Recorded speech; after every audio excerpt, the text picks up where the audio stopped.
David. First and foremost, guys, we'll start with the same question for both of you, because I think it's a question that a lot of people are excited to hear, just that hockey was back in Dubuque. Oliver, it was 4 months and a week since the last game was played in Dubuque, a regular season victory against the Waterloo Blackhawks. And then you had to go all the way until the end of July for main camp. So what was it like to finally see hockey games back on the ice at the Mystique Ice Center? 4 months and 1 week and 20 extra pounds for me personally, Jack. No, not that many, maybe 18. It was the first thing that comes to mind actually has, well, hopefully not much to do with hockey as we continue in the future, but currently does. The first thing that comes to mind is how safely we were able to execute camp. And that it comes with the disclaimer that, you know, we were able to do that with, you know, our fans, unfortunately not in attendance. And just so everybody knows, it's one thing that we really talk about in our communication with potential campers, how great our fans are. And it's a major selling point is the wrong word, but a major kind of feather in our cap that everyone comes around and participates in camp throughout the duration. And obviously, normally we have a barbecue. Some of you have probably been a part of that. And 400 or 500 people in attendance for our All-Star game. So it's unfortunate we weren't able to do that. But to answer your question, Jack, we do have a medical professional on staff, Megan Monjo. She told me how to pronounce her name correctly today, Monjo, Joe, not Monju. But the rest of us are hockey coaches and hockey people, and absent medical professionals in terms of our hockey staff, I'm very proud of the way that mostly our support staff and the arena staff were able to make it happen. As for the hockey part, really quickly, it was fantastic. And Kalle, you mentioned watching a lot of hockey on tape leading up to the USHL draft, and that was leading up to our first Fighting Saints Forum. You got to watch a lot of hockey in person. Was that a nice change of pace?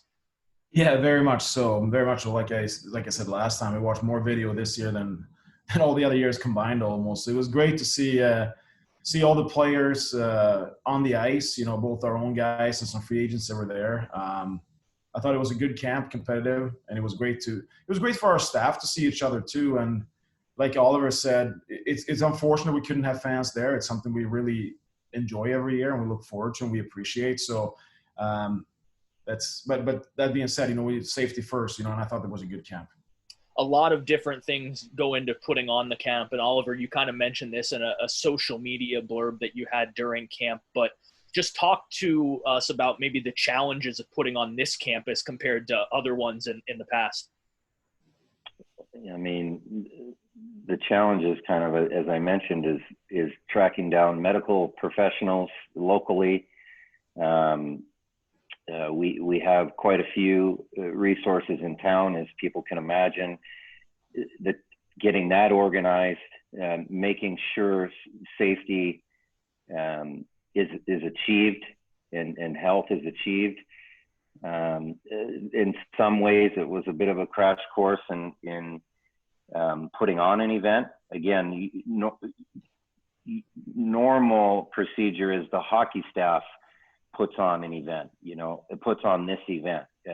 And we've got a pretty well-oiled machine, and that machine is not what built this camp. So it was a crash course. It was a couple weeks around the arena for myself. I was out of town until about a couple weeks prior to camp, and long hours, specifically Megan and Chad Remical down at the rink, and Ron Snyder, for people that know those names locally. It really happened because of them and the medical community that we have at our disposal. So the challenges were vast, and one of the things I think that makes us strong, or I would say arguably one of, if not the strongest team operating in our league, is the support of staff. And you know, Kalle and I are really good buddies and support each other. And this is not on the same topic as the question, but that's not necessarily even a normal thing, you know. So it's quite extraordinary what we have going, and I'm proud of that. I'm proud of so much more than hockey and being a part of this team for other reasons than hockey. And again, one of them was the resources we have at our disposal around town. Speaking of extraordinary circumstances, these last 4 months have impacted a lot of different things. One thing that it impacted was the ability for players to skate, to work out, to be on the ice. Overall, Oliver, what were your thoughts on the competition level and the skill level that you saw, where some players hadn't even skated or played in games for nearly 6 months? Yeah, I thought it was. It looked like a normal camp. It looked like business as usual once players hit the ice. There was a feeling out period. There are 16-year-olds out there that haven't competed for roster spots against 20-year-olds that have for 4 or 5 years. And then quickly, you know, even into the next morning, we play, I would say almost upon arrival for most of these kids. We start in the afternoon, so you can kind of make your way here slowly in the morning or late morning if you're semi-local, which most of the time it's at least half the camp. And then they get a good night's sleep and they return for day 2, and day 2 is jam-packed 12, 14-hour day. And they look better on day 2, you know, every year. So it was the same. The one difference I would say is we had less draft picks, newly drafted players than in years past, and mainly because they were from out of the country. So we didn't get to see everybody, but Calle's watched enough video for us all for a lifetime. So we'll hopefully get to see them before I'm 92 years old. I'm not 91 right now. Kalle, you've been a part of a lot of camps. For people that might have a small grasp of it, like myself when I entered the league, what is the purpose of the camp, and then what do you guys hope to accomplish as a staff coming out of camp? Yeah, I'll answer. I just want to say before I answer the question, thanks to everybody logging on here. I forgot to say it last time.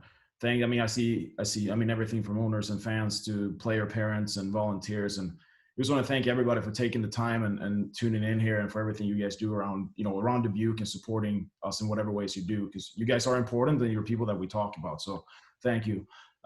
Back to your question, Jack. The purpose of this camp is twofold, right? I mean, it's for the players to get to know us and for us to get to know the players. So it's both of those items. You know, it's for newly drafted players, it's the first time we get to see them in our setting. You know, we get a better feel for them as people. We see them on the ice in our setting. We get to know what they're about, and they get to see what we're about. You know, they hear about the USHL, they hear about Dubuque, they hear about other teams. A lot of them don't know a lot. That's that's one of the focus of camp. And then the other one is always to compete for a spot on the team. You know, there are drafted players, there are free agents there. We've added free agents almost every season. We've had free agents make our hockey team that went undrafted, or they were drafted by other teams and dropped. So that's the two things. You know, it's familiarity and also competition for spots on our hockey team. And this year, plenty of returners from last year's squad came back for camp. You also had a player that wasn't part of the players, quote unquote, trying out, in Aiden Fulp, who was behind the bench for camp. But how valuable is it to have those players who have already been part of Dubuque's team kind of almost helping you guys out and leading these players and telling them what Dubuque is all about? I mean, I think it says a lot about this organization and the job that Oliver and the staff does in town too. The fact that the players like Aiden wants to come back. I mean, he's been in Dubuque for 3 years, 4 almost, and he takes a summer to come back to Dubuque to fill water bottles and help out at camp and talk with the young players about his own experience coming in as a young pup, and then he's leaving here as a captain and a cornerstone player in our franchise history. So I think it's huge. It's good for us to watch, and too to have returners there, so we get some sort of a baseline in camp, right? Like this is what a USHL player looks like. We've seen these guys 50, 60, 100 games in the USHL.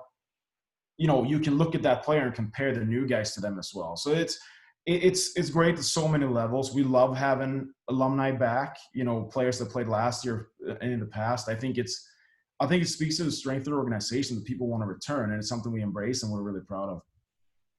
And Oliver, I know I've talked to you about at the camp a little bit about Fault being back, but what did you think about his debut behind the bench as a coach? Did you get any positive feedback from the players, negative feedback?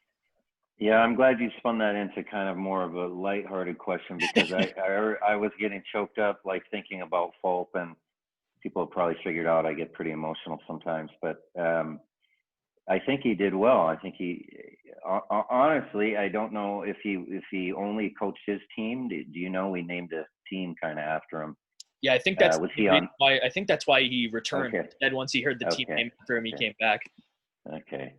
Yeah, I mean, what's better than having the captain of the outgoing team show up for main camp and take it seriously? I mean, what impression do you think that makes on everybody there, even the kids his same age that are from other teams, from wherever they came from, newly drafted or free agent invite to try out for our team? That's better than me and Kalle sitting up in the box evaluating. I mean, you put that together, that kid's standing there, you know, and it's not that kid. I don't mean it that way. I mean, Aiden is the epitome of what I hope my son will be like one day. Looking at camp as a whole, before we start breaking it down specifically, you go through a lot of games in a short amount of time. How long does it take to decompartmentalize that as a hockey staff? How much do you talk about game by game versus just camp as a whole? First of all, we are seasoned professionals, Jack. This is what we do. It doesn't matter if we had 4 months and 1 week off. We can go 16 hours a day, no problem. Compartmentalize is a great term, and here's your insider information, since we're all friends here and fans, and this doesn't leave our insider information. So that's right, our circle of trust. To be very transparent, I am tasked by Kalle. I am tasked for I give myself the challenge to make sure that I have as good an understanding as I can have on the players that I absolutely need to know about. Because as we've already established, Kalle does all of our scouting, and I do some of the coaching with my 2 compadres. So I need to compartmentalize. I need to understand how to make sense of what I'm looking at. And that is the priority for me in camp. And the discovery of players otherwise is actually the fun part of camp, to get to know players, and maybe they return for a second time, maybe they return next year. We know we want to invite them again, especially if they're younger. So it's a great time. I said to Kalle during camp, I think there's something wrong with me, but I don't want to go home. I want to be at the rink all day. I said, I don't know if you're supposed to say that out loud, but it's just fun being around and having nowhere else to be in a way. You know, it's not the same as vacation. It's work, but it's great work. So we don't have an issue. At least I don't want to speak for Kalle, but I don't have an issue sleeping at the rink. Don't tell my wife. I mean, just what Oliver said too, in terms of like when we evaluate players and stuff in camp, it's like we said, we talk a lot about it all the time. We talk about all the players, but it's important to know that we need to try to go on a body of work as well, and not just make decisions based out of 3 days of hockey camp in the summer, you know. And that's where we come in, you know, we talk to scouts and we talk to different people, because I mean, what you see in front of you, if you don't know the training history that led up to that, it's hard to know what you're really evaluating, right? You can have one player who skated every day for 3 months, and you have a different kid who's flying in from a town that didn't have ice for 3 months, and now you put them side by side, and who do you evaluate? What do you compare them to? So I think that's the kind of discussions we have as well. Like, let's use the body of work and the history we have on players and combine that with camp performance before making decisions. A lot of fans here might be familiar with some names I'm about to bring up. Some names probably not familiar with at all, or very a little familiarity with them, but we've started to do our camp profiles on social media. For those that don't know much about them, we do interviews with close to 30 players a year at camp and get some highlights from camp. So if you want to check those out on social media, feel free to do so. We're going to talk about some of those players right now. And Kalle, I'm going to ask you maybe more about the more recently drafted players, since you were the one scouting, and OD, I can bounce some of the returners off you. But let's start off with the hot topic and maybe the trend in Dubuque. Twins once again. It almost seems like it has to be a rule now that Dubuque drafts twins because it's happened once again. But the Sondriel twins, and I had mentioned players that hadn't played in nearly 6 months. I think they were on the list of players that had barely seen ice since almost the turn of the calendar. What were your impressions of the Sondriel twins, Jake the forward and Zach Sondriel the defenseman? Yeah, I mean, it's funny. Right now on our protected list in Dubuque, we have 3 sets of twins. Yeah, we have the Jackson twins, we have the Kramer twins, and their brother, and we also have the Sondriel twins. So that's, I don't know, that's got to be a record of some kind. I thought they were great in camp. I mean, they're Jake is a forward, Zach is a D, which is a little bit different than from what we're used to here with the Smiths and the Jacksons in recent years. But they're both really talented players. I thought they showed really well at camp. I mean, Jake played on the line with Stephen Halliday, which it's both hard to keep up with Stephen, but it also because it takes a really intelligent player to play with him because he's so smart. But he also held his own and set Stephen up for some goals. So and then Zach is more of a two-way, he's sound defenseman that plays a hard-nosed game. I thought they showed really well in camp, and I mean, we're thrilled about having those guys in the system. Yeah, they looked really good on. You mentioned that line with Halliday, and again, knowing after the fact that they hadn't played in almost 6 months is one thing, but you wouldn't have guessed it right if you had just watched them play on the ice there. No chance. No, they looked excellent. And you mentioned Stephen Halliday. You can talk about him a little bit, but Oliver, I also want to ask your opinion. Kalle, you mentioned in an interview we did that he was the best player on the ice at camp any single time you looked out there. I think that was probably a fair assessment, but also, and Stephen probably knows this, maybe the expectation from you guys. You mentioned he was going to be a player that you really looked for this upcoming year. Is that a fair assessment of Stephen Halliday? Yeah, for sure. I'll let Oliver speak more in depth about it, but yeah, I'll just want to mention, I mean, Stephen Halliday, the growth he's had as a hockey player and also as a person in Dubuque is unbelievable. Like, that's a kid who bought into what we do. Like, we're very open with what we do in Dubuque. Like, we believe in our product 100%, and we also believe it's not for everybody. But it is for guys like Stephen Halliday that love hockey, that love training, and love to win. And he's embraced it, and he's awesome. We pumped to have him back. And then I'll let Oliver take over on that. The Ferraro brothers, there are fans on the call that probably, are shooting laser darts at us right now, Kalle. The first 2 twins, maybe not the first. We can do a fact check here. But they're still in our building, Kalle. They're on posters in the Hall of Champions. Before I get to Stephen Halliday, or actually, I will start with Stephen Halliday. He, as Kalle mentioned, had a bit of a metamorphosis. He the buzzword developed in Dubuque, and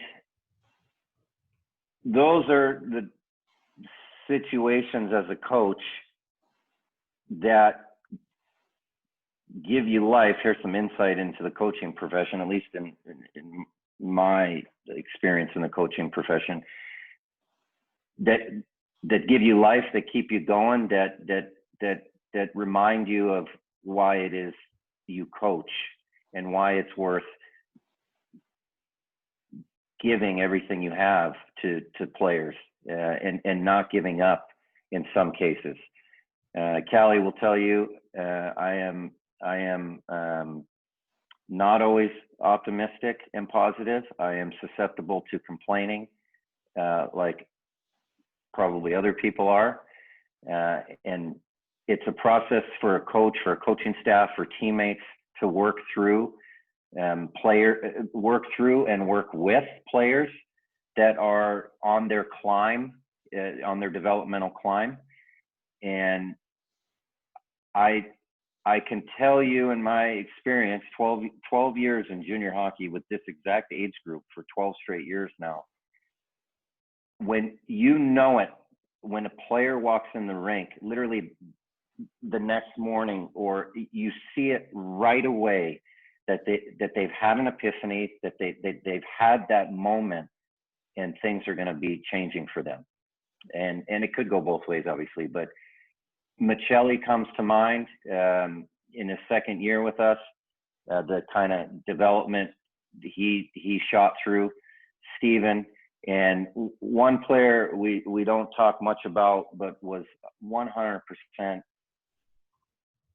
in line from day one, and had to fight mainly against me and my decisions to stay motivated and give everything he had at all times when he wasn't playing, is Ian Pierce. Ian Pierce and Stephen Halliday are cut from the same cloth. Couldn't be different personalities and different people and different backgrounds, but they both want it. And to Calle's point, we have two standards here. Two standards that we look for. Forget about the skills, forget about all the things that Kalle has to identify. When I walk around, I'm not as smart as Kalle. When I walk around during the day, I can keep my mind on a couple things, and it's, does this guy want to learn, and does this guy want to win? And that's the basis that we teach from, those two standards. And Stephen and Ian, for starters, from last year's team, I'm so happy for them that they've come to the spot they are with themselves in their own lives and in their path with hockey. You mentioned you can kind of tell when a player has that epiphany. Do you remember the exact moment or right around that moment that it happened last season for both Steven and Ian? Ian, for 30-second backstory, Ian was a healthy scratch. Ian didn't play as much as he was used to. Very, very typical junior hockey story. Our team is a collection of talent that in most cases, most teams, I'm guessing, have not faced adversity in terms of playing time or not being one of the best players, if not the best, maybe their whole lives on their teams. That's how they end up in the best amateur league in the world, right? So Ian battled every day and never gave up. And when he got his shot, this is the difference in the story between him and Steven. He was ready, you know, like a job interview. When the opportunity comes a knocking, have your ducks in a row. And he was ready. He did all the work behind the scenes, and he made the most of it. And again, I'm mostly happy for him. He should be very proud of himself. Steven leaned on Gaber. He'll be the first one to tell you very heavily. And honestly, I think he came in my office one day and he said, you know, I'm just gonna stop worrying about points. This isn't a great Steven impression. I'm just gonna stop worrying about points. I kind of get it now. You just see Gaber out there and practice every day, and he didn't score like 100 goals last year, but now he's going to score like 300 goals, and all he does is work on his shot. You know, so peer role models. It was a peer role model in Steven's case, and again, the Aiden Fulp example and so on. And Ian also had some very good support in Luke Robinson and Aiden Fulp and some of the defensive core that went through similar experiences here and prior to getting here. But for Steven, you know, he credits Gaber, and rightfully so. We I don't know if we all know, but we all know now that the 36 of us here on the call or so, it looks like we call Gaber our signature saint, you know, and he didn't disappoint, and he helped Steven grow into a fine young man, you know, sitting next to him in the locker room. How awesome is that? That's better than anything that an adult can do. You know, you want kids like that around. Callie, as we get back to the list of newer players, we can almost just pick a full team here because we talked about it on the first Fighting Saints forum. It's not a plan, but when you can get three teammates from the exact same team, it's pretty unique. Almost twins in a sense, I guess, since they played together for a while, but it's the Dallas Stars elite crew. Paxton Geisel, the goaltender, Chase LaPinta, a forward, and Colby Wook, a defenseman. We'll start with Colby and just kind of work your way down the list. But for fans that might not have listened to that forum, you said it wasn't really the plan to draft all those players, but knowing how good the program was when they continually fell in your lap round after round, it was too good to pass up.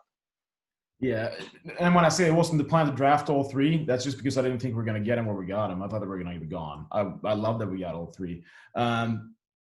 Just like with the Twins thing, I mean, when you build a hockey team, finding chemistry on the team is really important, And if you have brothers or if you have players that played together before, a lot of that team building stuff that the coaches have to do is already there. So it's a bonus. Like this year, like out of the CompuWare 2000 team that won the national championship U16, 5 of those guys have played in Dubuque. And it's a little bit of a strategy for us, start with Jacob Semick and Reggie and Tommy and Venuto and those guys, Logan Patilla. Like, so we like when we have players that have a connection from before they come to Dubuque. But yeah, to talk about Colby Wook, great skating, big defenseman that can play defensively. He's really, really far along as a player. Offensively, he's going to develop even more. He's already good, but if he adds that to his game, then, the sky's the limit. He's an elite player at his age group, and we hope that he continues on that path, and he's going to be a great Fighting Saint when he's here. Chase LaPinta, I said it before, very similar to you guys, you fans that tuning in know him. Like, he's very similar to Cole Guthman at the same age. Same stature, same, knack to score goals. Cole ended up being a heck of a player for us. And Chase is similar to him, great kid who used to love his hockey. I remember the first time I called him, I think he was out shooting pucks when he picked up the phone. I was like, yeah, this kid likes to get better, fits our profile. So super excited about him as well. And then Paxton is I think if Paxton would have had American citizenship, he probably would have played on the NTDP and we wouldn't have had the chance to get him. Lucky for us, he's not a citizen yet. And we were able to get him in the draft, and he's, we have a good goalie pipeline, and he's the future goaltender for us, if he keeps developing. We're excited about all three guys. You mentioned the goaltender pipeline, and Geisel just announced his commitment to Denver a couple weeks before this call, a fantastic program there. But it really seems like you guys have set it up in such a way where you can have one goaltender learning under the current starter and then transitioning into that. That's Portillo with McCarthy as the backup. Now, hopefully McCarthy, the starter, with Hedquist slotting in, and so on and so forth. Is that something that you drew up years in advance? You just nailed it, Jack. Jack, yeah.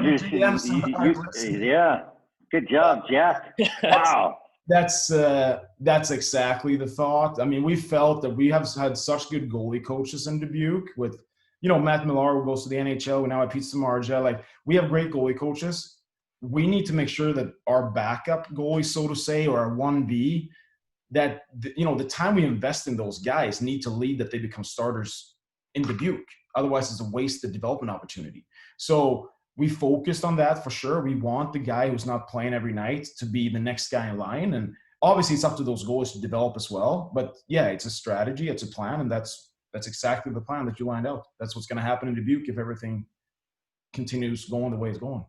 A guy we just mentioned that we were able to see in camp was Hobie Hedquist. And Oliver, he was up with the team for a decent amount last year, played in a game, and his only USHL start he won. What were your impressions of what you saw in camp? And then we haven't really talked about Hobie that much since last season. What did you like from him being up with the team last year as well?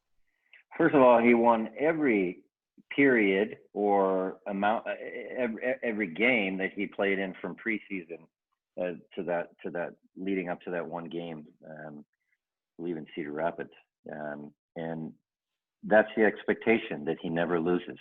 Okay, Hobie, if you're out there, you never lose a game.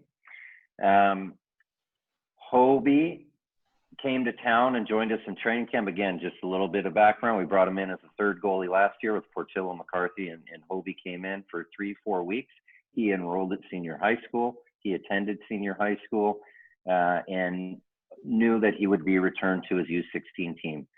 And he joined us throughout in emergency backup situations when we had some injuries in net.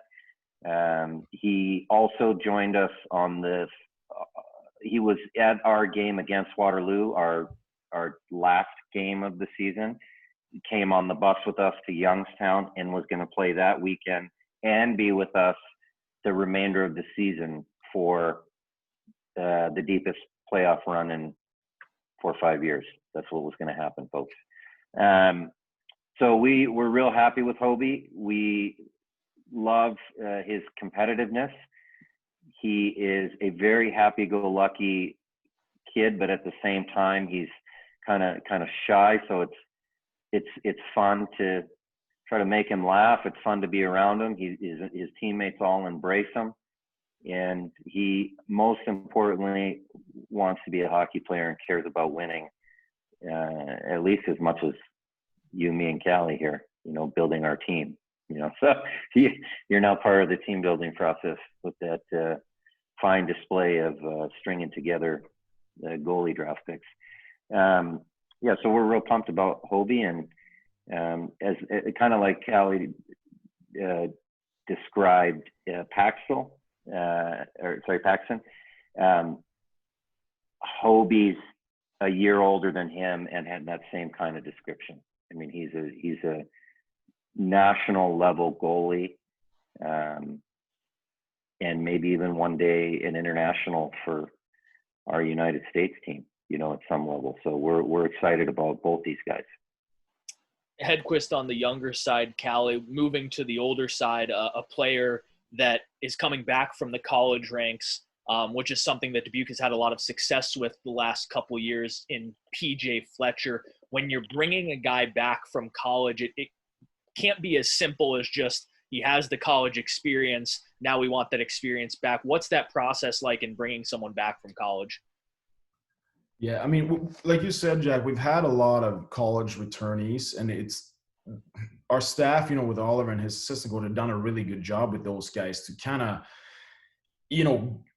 have the, give them a rebirth in hockey, and they go on and do well in college. So we've been fortunate now that a lot of those guys are seeking us out, to be honest with you. That said, again, like as we've gone on to work together here, Oliver and I, we learn more what works for us and what doesn't. So it's not just because a guy has college experience we want him. Just because a guy plays college hockey, to be honest, it doesn't even mean doesn't automatically mean he's a good player in Dubuque, So when we started talking with PJ, I started talking to him early on and just seeing what he's about. So like, what do you want to get out of this? I don't want you to just come to Dubuque and use us. We want to use each other here to get something out of it. And he was just dialed in. He never asked about playing time or power play stuff. He just wanted to come to us to get better, to get a new fresh start. And I thought in camp he was really good. I thought he was really, really good. We expect great things out of him. But yeah, to say the process it's no different with college guys than other guys. We feel them out beforehand. We ask them really hard questions, and we're really honest with like, hey, if you don't like what we're about, just tell us. There are a lot of good players out there and a lot of good hockey programs out there as well. Everybody's not for us, and we're not for everybody, and we're pretty open with that. Oliver, PJ Fletcher was teammates in camp with guys like Riley Stewart and Reggie Millette. Part of that supporting crew maybe didn't have the highest offensive numbers of guys like Gaber and the Jackson twins, but guys that are equally important on a championship caliber team like the one you had last year. Seeing Tommy Middleton, Riley Stewart, Reggie Millette back, and they all played on the same all-star team. What was the development like for the three of those guys, seeing them at camp? Well, first of all, Kalle, he said PJ Fletcher, I'll kind of lump him in here and make the same point with the guys you just mentioned. Can you imagine what I can't, because I wasn't fortunate to do it, but I imagine and I think about it, what a 19-year-old, 20-year-old, in other kids' cases who have already been to school on a full scholarship or some sort of, you're playing hockey for an education, and you've made it, right? how hard or humbling or trying in general that is for a teenager, a young, an adolescent to process. I can just imagine the things that go through their heads. And as Kalle mentioned, he was really good at camp. So the most impressive thing to me, a guy like that can show up and go through the motions. Mark Chermeda did not go through the motions at main camp, and he did not go through the motions in season. There's a correlation. And when he might have looked like he was going to go through the motions, he quickly understood where he was and he pushed himself to stay on path. PJ was outstanding in my mind because he showed that he wanted it and that he's capable and that he believes in himself and he's willing to do what it takes. So that's why I thought he was good. Segue to our three guys you mentioned, Middleton, Stewart, and Reggie Millette. I would echo the same sentiments. I vividly see Tommy doing nothing casually in camp. And I see Stu and Reggie doing the same.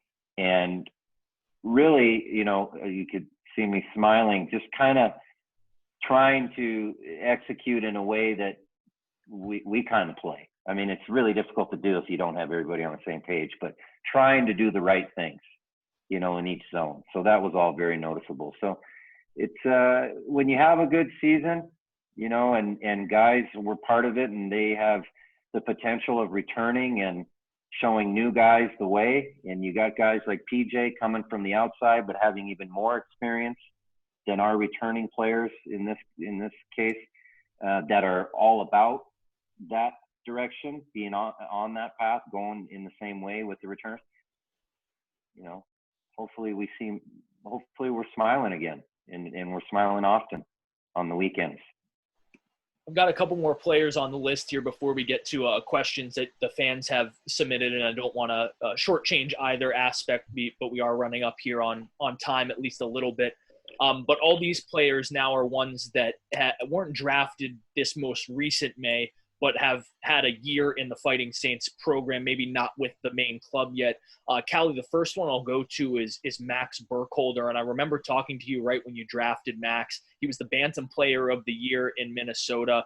And he's a right-handed defenseman. And that's the first thing you said. You said, this is a really good right-handed defenseman, and that's a really tough thing to come by in hockey. Yeah, it is. I mean, it's something that, we put high value on, and we were able to get Max in the draft there where we got him. We thought we got great value. He's small, but he's fierce. He competes and he's stocky, in a good way. He's going to be an excellent hockey player. I mean, he's really, really good. And I thought he was good in camp last year, to the point where Oliver and I looked at each other and said, hey, this kid might be able to play right now. And he came back a year later and showed us that, yeah, he can really play right now, so he's a good player, and the fans will get to know him in the coming years. And then three other players that you can speak on for sure, Kalle, but Oliver also has seen a little bit, because I believe they all spent about a week and a half with the Fighting Saints on some of those affiliate visits that you guys do. First one being Connor Kurth, and he certainly added some weight and some strength. He seemed like a different player year one to year two in camp. Yeah, I mean, I can do Connor real quick before Oliver jumps in. I mean, he's another guy that, he's about what we're about. He likes to get better. He gets a lot better throughout the year, like you said. He likes to shoot the puck. We like forwards that shoot the puck. And he's a good teammate, and he's into the same things we are. Like, we're excited about him as well. And Oliver got to know him obviously when he spent time with the team day to day, so he'll have a better feel for the young man. I believe he was up, if I'm not mistaken, very close to the end of this last season, correct, Oliver? Yeah, he wanted to spend the remainder of the season with us, but I think we ended up having him here just about a month, and he came, I believe, 2 different times, maybe a week, few months, a week before the winter break, and then a month around his spring break. And even from that time in February, fast forward to main camp in end of July, it was noticeable that he's taken steps and he hasn't been sitting around gaining 18 pounds like me because of, I'm blaming coronavirus here, folks, but it's really a bad diet. But he did the opposite. He came ready to play. He came ready to play with great long hair, a big smile on his face, muscles all over his body, and he put the puck in the net. And he put the puck in the net. And he never stopped skating. You know, do you say he had an advantage? You know, he'd been here before, sure, but that's why we bring kids in. Call it what you want. He made the most of it. You could see a theme here. We have a lot of time for people that have time for themselves and are playing hockey for the right reasons, you know, to get better and play as long as they can and make the most of it. And that's all it is. It's kind of basic things we all want for ourselves. And Connor Kurth has an extraordinary home life and really solid parents, and they've done a great job. And I imagine, you know, what do they say? I don't really use the term, but the apple doesn't fall far from the tree.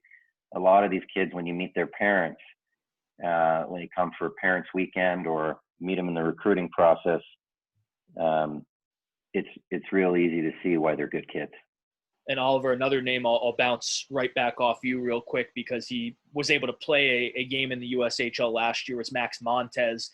He had over 100 points in his season with the Milwaukee Junior Admirals. Wow. Yeah.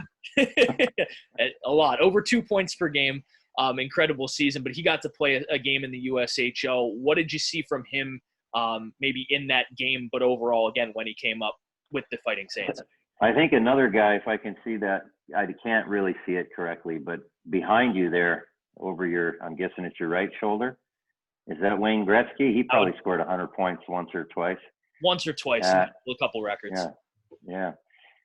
The most impressive thing for me in the Waterloo game that Max Monty stepped into, Eric Portillo hurt his back in that game and came out after the first period. We were down 2-1. Ryan Beck had the flu, and Stephen Halliday and Gaber needed a line mate.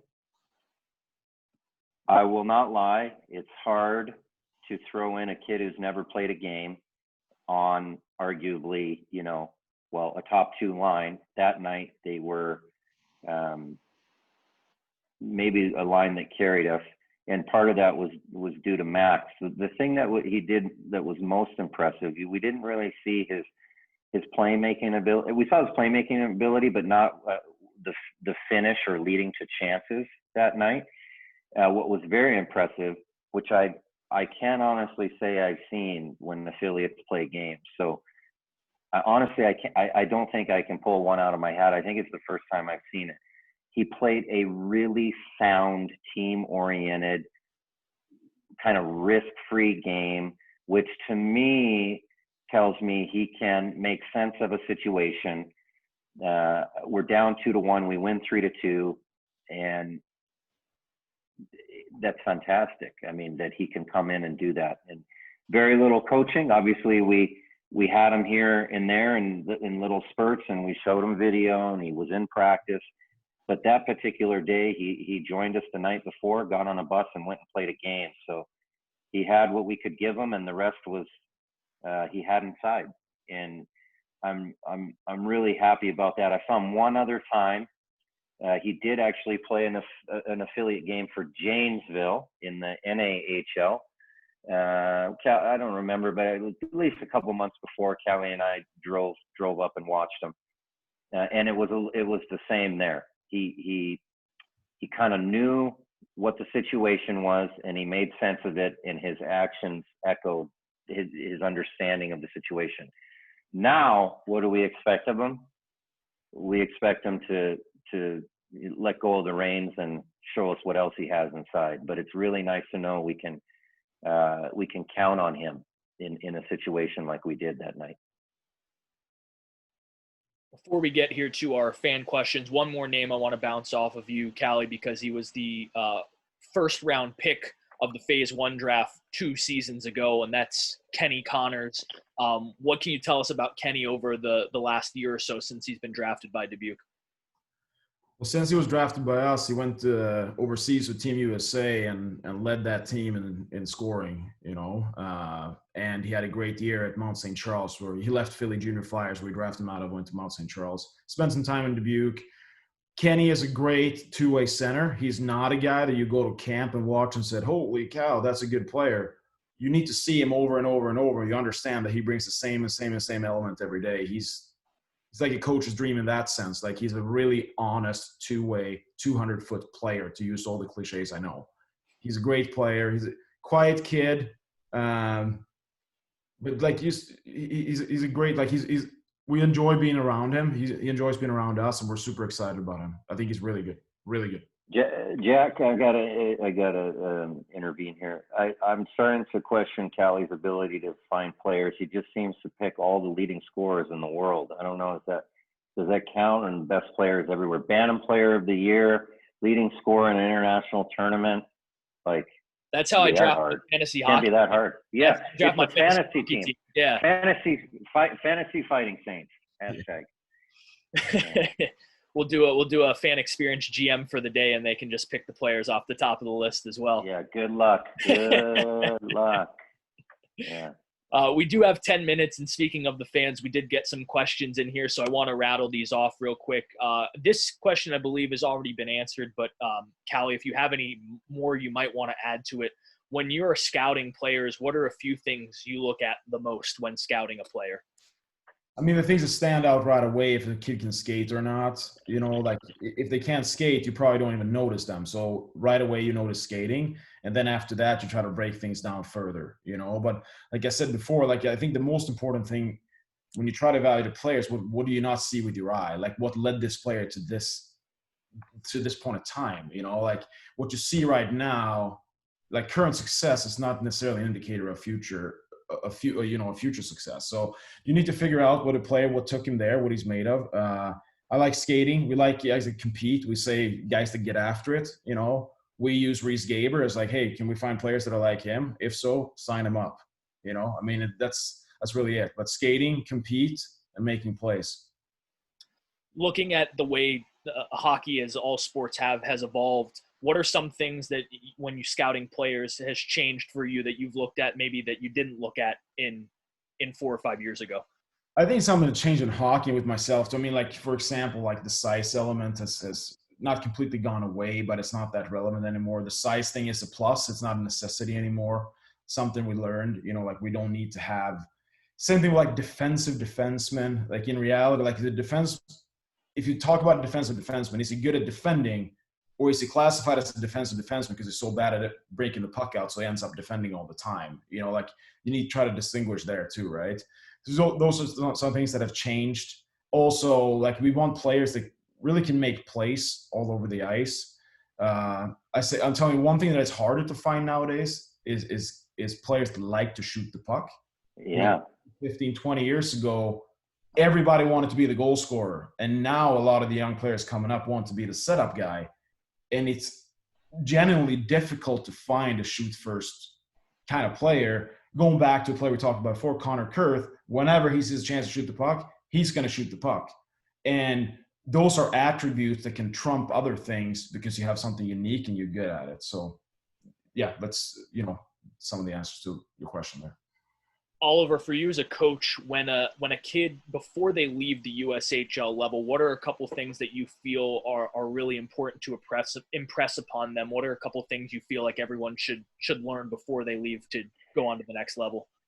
Yeah, so we have two things that we put all of our focus into, and we're lucky that we can do this as coaches in Dubuque, and it's really because of the separation in general manager and head coach, to be honest, that Kalle doesn't have to think about the day-to-day, and I don't think about his day-to-day much. We just touch base on it on a kind of a need-to-know basis. But the two things that we talk about are just the day-to-day and how we play. That's it. So coaching staff, we wake up in the morning, okay, what's our day-to-day? How do we want to play or practice in this case? So those are our two focal points. The day-to-day is what we think we do well. And why do we think that?